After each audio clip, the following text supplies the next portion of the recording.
నిన్న జంతర్ మంతర్లో cockroach Janata party get together అయింది. అంటే ప్రొటెస్ట్ చేశారండి.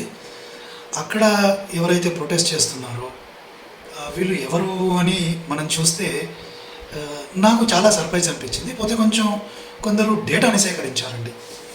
సో ఈ జంతర్ మంతర్ లెక్కింపులోనంట 300 మంది జర్నలిస్టులు ఉన్నారు, 400 మంది కెమెరామెన్లు, 1000 మంది యూట్యూబర్లు, ఇంతమంది ఉన్నారు. తర్వాత యాక్చువల్ కాక్రోచ్లు ఎంతమంది అని అంటే 200 అంట.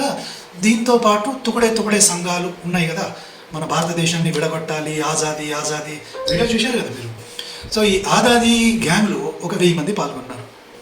ఇప్పుడు చూడండి ప్రేక్షకులు, ఎవరైతే ప్రొటెస్ట్ చేస్తున్నారో వాళ్ళు 1000 మంది కూడా లేరు. కానీ వాళ్ళని కవర్ చేయడానికి వచ్చిన వాళ్ళు వాళ్ళకంటే 2 వ్యక్తులు ఉన్నారు.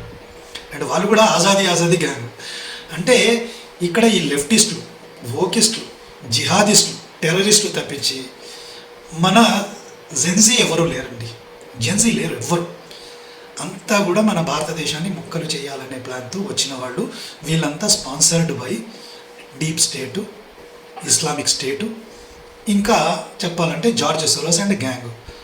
మరి వీళ్ళు మన భారతదేశాన్ని విడగొట్టడానికే ప్రయత్నం చేస్తారు, కానీ మన భారతదేశం బాగుపడాలి, మంచిగా ఉండాలని మాత్రం వీళ్ళు ప్రొటెస్ట్ చేయరు.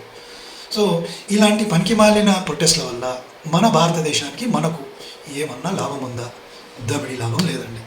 సో అల్టిమేట్లీ ఏంటంటే ఈ cockroach Janata party protest utter flop అయిపోయిందండి. అది విషయం.